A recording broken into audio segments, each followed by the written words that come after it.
Pecados de omisión. Primera parte. Negarse a testificar. Si alguno peca, y acá tenemos nuevamente jatá, que es errar, por haber sido llamado a testificar y fuera testigo que vio o supo y no lo denunció, él llevará su pecado, o sea, aquí la palabra es abón, que en realidad se traduce mucho más correctamente como iniquidad, sí, que es una cuestión más interna que externa. Vayikra 5 en el Pasuk 1 es esto.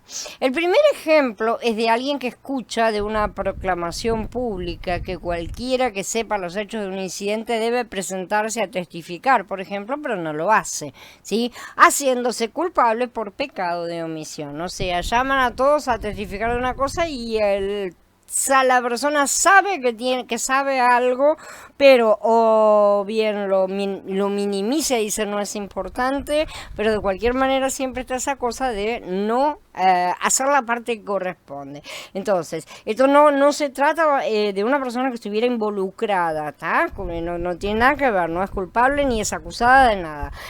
Posiblemente solo saben algo que tal vez puede traer luz al asunto, tal vez no es cierto. Lo que es interesante para mí es que la definición bíblica de las palabras involuntario y omisión no concuerda mucho con nuestra definición. Me parece a mí que esta persona que rehúsa presentarse lo está haciendo intencional y activamente. Si una persona no quiere presentarse, como dice acá, fuera testigo que vio o supo y no lo denunció, o sea, vio y supo y no lo hizo, entonces eso es bastante intencional. A mis ojos, ¿no es cierto? Es una cosa que conlleva toda la intención de no, yo no quiero ir.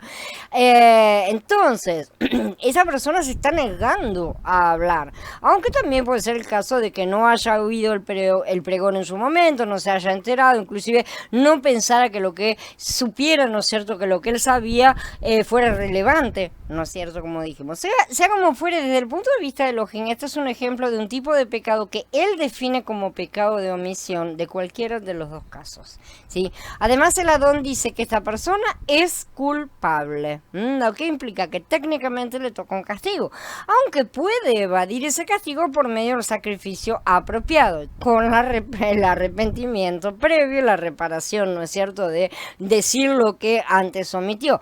En sí, el sacrificio es el castigo porque implica ponerse a cuentas con Yahweh. La otra parte, por supuesto, es confesar lo que no se dijo en su momento, esa información que tenía. Los comentaristas hebreos de la antigüedad se percataron de este problema y llegaron a la conclusión que como esta persona que rehusó presentarse solo tenía información acerca de algo, no era cómplice ni nada, así que de otra manera no habría cometido ningún crimen, o sea, aún teniendo esa información, no era partícipe de nada malo, ¿sí? Entonces lo que la persona hizo fue de alguna manera hacer algo como negligente en su deber, ¿sí? Él fue descuidado en hacer su obligación cívica, digamos, en cumplir eso. No es poco común en el mundo de la en el mundo, ¿no es cierto?, que una persona se dé cuenta que de un pecado de otra persona, o sea, sobre todo en la congregación esto es bastante común, ¿no es cierto? La gente se da cuenta del pecado de otros, pueden ver, pueden escuchar, depende de las consecuencias, pero ellos deciden no decir nada acerca de eso. Generalmente la razón por la que ellos quieren ser misericordiosos o porque no quieren es porque no quieren ser soplones, no quieren ser mal considerados, ¿sí? O no quieren meter a nadie en problemas. O sea, hay un montón de excusas diferentes atrás de las cuales la gente se esconde, literalmente se esconde. Dice que esto es esconder, así que esto es transgresión. Bueno, entonces él nos dice: piénsalo de nuevo, porque cuando uno hace eso, acaba de incurrir en culpa ante sus ojos. Es nuestro deber, que quede claro, es deber reportar cualquiera que fuera la información que uno tiene acerca de cualquier pecado a la autoridad apropiada. Esto no es ser soplón, por supuesto que no hay que entrar en cosas morbo, ¿no es cierto? No se trata de andar haciendo y levantando y agrandando, simple y sencillamente se trata de pasar el informe como haría una máquina. Sí, esto no es ser soplón, y si las personas dijeran las cosas a tiempo, a veces inclusive evitarían que otros cometieran errores advirtiéndoles a tiempo, ¿sí? El segundo punto que se toca es tocar cosa inmunda inadvertidamente, dice en los pasuquín del 2 al 3. Asimismo, la persona que haya tocado cualquier cosa inmunda, sea cadáver de bestia inmunda, o cadáver de animal inmundo, o cadáver de reptil inmundo, aunque no lo supiera, será inmunda y será culpable, Asham, ¿sí? O si toca inmundicia de hombre, cualquier inmundicia suya con que fuera inmundo y no se diera cuenta, si después llega a saberlo, será culpable. Asham nuevamente. El siguiente ejemplo de un pecado no intencional de omisión, ¿sí? Es lo que sucede cuando una persona tiene contacto con cualquier cosa impura. Esto es lo que estamos viendo, ¿sí?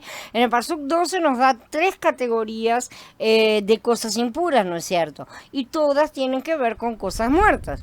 Estas son el cadáver de un animal salvaje, Jai es la palabra, el cadáver de un animal domesticado, un bejemá, ¿sí? Y el cadáver de un reptil, Sheretz, ¿sí? Una serpiente o cualquier clase de animal que se arrastra en la tierra. Acá se nos dice Sheretz, es traducido como reptil, pero quiero recordarles a todos que Sheretz significa literalmente enjambre. Aunque incluye a los reptiles, también incluye a los insectos. Así que presten atención y se van a dar cuenta de por qué los judíos son tan maniáticos en cuanto a matar insectos y todo lo demás. También se nos dice que aunque la persona llega a ser impura al tocar una de estas cosas sin saberlo, cuando más tarde se da cuenta, descubre que ha andado por ahí en un estado impuro sin saberlo, o sea, anduvo y no se dio cuenta. Pero lo que la idea transmite, ¿sí? Es que la persona ha llegado a ser impura y no se ha purificado. Eso la hace culpable. En realidad no es el problema de haber, qué sé yo, pisado al bicho, sino no haberse dado cuenta, no haberse purificado, básicamente. El problema no es tocar cadáver y ser impuro, porque basta purificarse y se vuelve a estar puro en un día, ¿no es cierto? Como vamos a ver, es una condición, realmente esta era una condición mucho más común de lo que se piensa. Realmente el problema acá es no purificarse. Vemos entonces que Yahweh coloca en un mismo nivel de culpa tanto al que se niega a purificarse como el que no lo hace porque no se dio cuenta. ¿Sí? A él no le interesa en sí, en estas cosas vemos perfectamente, él no está midiendo acá la intención, ¿sí? Sino lo que está midiendo es justamente la ejecución de lo que se haya hecho. O sea, la culpa no depende de la intención. ¿Sí? Esto es importante porque el pecado sí depende de la intención del corazón, pero la culpa no. Entonces, por eso Yahshua dice que el que desea en su corazón ya ha pecado. Fíjense la diferencia, porque esto puede llegar a parecer contradictorio en un primer momento, pero ¿cómo? La cosa no es que si yo estoy deseando en mi corazón, estoy imaginando cosas, ¿no es cierto?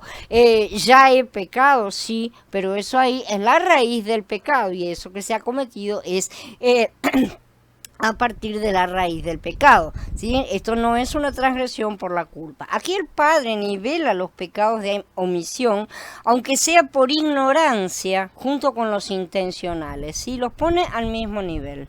Veamos esto porque es importante, porque la mayoría, sobre todo los que venimos del cristianismo, nos han enseñado que no importa, Él nos ama, es una cosa así y Él es Kadosh, Kadosh, Kadosh. No se le puede estar tomando el pelo con ropas medio sucias, con actitudes a medio hacer, o sea, y ni siquiera se puede alegar ignorancia. No podemos siquiera decir no me di cuenta, no sabía. Lo que puedo decir es, sí, ciertamente, yo no sabía. Ahora me abomino en el polvo, como dijo Job. No es cierto, él se dio cuenta de que había abierto la boca porque no sabía y se arrepintió. Entonces, el arrepentimiento es la parte más importante. Entonces, basta enterarse, reparar la situación para salir de este problema. Él no nos quiere matar tampoco, ¿sí? Pero el rebelde siempre queda bajo la maldición de la ley porque es así su carácter. Entonces, ¿cómo es que uno puede llegar a estar en contacto con un animal impuro y no darse cuenta? Bueno, uno puede tocar sin querer un cuerpo, pisarlo, etcétera, ¿sí? O bien la forma más común, comer algún animal que bajo circunstancias normales hubiera estado perfectamente aceptable para comida, ¿sí? Ritualmente puro, inclusive le puede haber pasado a un sacerdote en algún momento, pero por alguna razón esa vez no estaba ritualmente puro ese sacrificio, esa carne, ¿sí? Por ejemplo, debido a que casi toda la carne que comían era parte de un sacrificio, ¿sí? Tal vez el sacrificio hubiese sido defectuoso de alguna manera y no se dieron cuenta de entrada en términos del procedimiento, lo que fuere, después se descubría que el animal era defectuoso o qué sé yo, hay muchas circunstancias realmente, o uno no sabía hasta que esas cosas, ¿no es cierto?, hasta después de comerse la carne, o tal vez alguien le da la carne a una persona, ella se la come y luego sale que el animal de donde vino fue matado por una bestia salvaje, pero no se lo dijo porque entre esas personas no pasa nada con eso, ¿no es cierto? Entonces, un tercer ejemplo es cuando una persona toca impureza humana. Por ejemplo, un hombre toca a su esposa después de dar a luz, pero el tiempo asignado no ha pasado aún, porque esto lo vamos a ver en breve, ¿no es cierto? Y ella todavía tiene que llevar a cabo la ceremonia de purificación necesaria. Esto es porque inmediatamente al dar a luz la mujer es considerada estar en un estado impuro, ¿sí? O un hombre tiene sexo con su esposa que de repente tiene su periodo. Una mujer durante su ciclo es considerada impura, por lo que un hombre ahora accidentalmente ha llegado a estar impuro. Tal vez no tenía la intención, no pasa por tener la intención nuevamente, pero sucedió. Entonces él se da cuenta y ya pasó el accidente, digamos. Estos tipos de impureza son de menor severidad que una de las clases más severas de impureza, tocar un cadáver humano. Percibamos que la impureza provocada por tocar un cadáver no está incluida porque debe ser llevada a cabo una purificación estricta en este caso, ¿sí? Que ya vamos a estudiar. Yo espero que estén comenzando a ver desarrollarse este importante principio de que la culpa ante los ojos de Elohim no es un asunto de una persona estar al tanto o no de la misma. Si la gente entendiera esto, muchísimos se pondrían pálidos en este mismo momento, porque les tendría que venir a la mente toda esa cantidad de cosas que están convencidos que van a llevar allá y van a llegar allá y van a poder decir, no lo vi, yo no sabía, o lo que fuere, ¿sí? Y tendrían que empezar a prestar atención, porque el Elohim no es un Elohim liviano, y la gente que toma las cosas de esta forma es liviana. Entonces, es un asunto, en verdad, de no hacer algo que debió hacer la persona, o de hacer algo que él no debió haber hecho, la contra, todo de acuerdo con los mandatos y leyes de Elohim, pero que le quede claro a todos, no saber no nos disculpa. No es disculpa, ¿sí? Así que todos los que estaban pensando alegar ignorancia, les informo, mejor corran a arrepentirse. Yahweh, tardo para la ira y grande en misericordia, dice Bamidbar 14, que perdona la iniquidad y la rebelión, aunque de ningún modo tendrá por inocente al culpable, que visita la maldad de los padres sobre los hijos hasta los terceros y hasta los cuartos. Para ampliar un poco más este tema y llevarlo a nuestros planos espirituales, el hecho de que alguien no esté al tanto de que por naturaleza nació siendo un pecador, porque no se lo contaron, ¿no es cierto? Algo que realmente, este punto, no es asunto de culpa, ¿sí? Que quede claro, no cambia la realidad que para Elohim esa persona es pecadora y además es culpable de numerosos pecados porque los va a manifestar, ¿sí? En otras palabras, una persona que nunca ha escuchado la Besorá está en la misma condición básica de alguien que la ha escuchado pero que la ha rechazado, ¿sí? Ambos cargan la culpa porque el darse cuenta o desconocer la culpa no tiene ninguna relevancia en el asunto intrínseco. Es como tener una enfermedad. Mientras la persona ignore los síntomas no va a saber que está enferma. Pero uno no se pone enfermo de repente cuando el médico nos da el diagnóstico. Uno ya estaba enfermo. Esa cosa estaba ahí adentro. Estaba enfermo de antes, pero no lo sabía. No saber no quiere decir que no hubiera estado enfermo.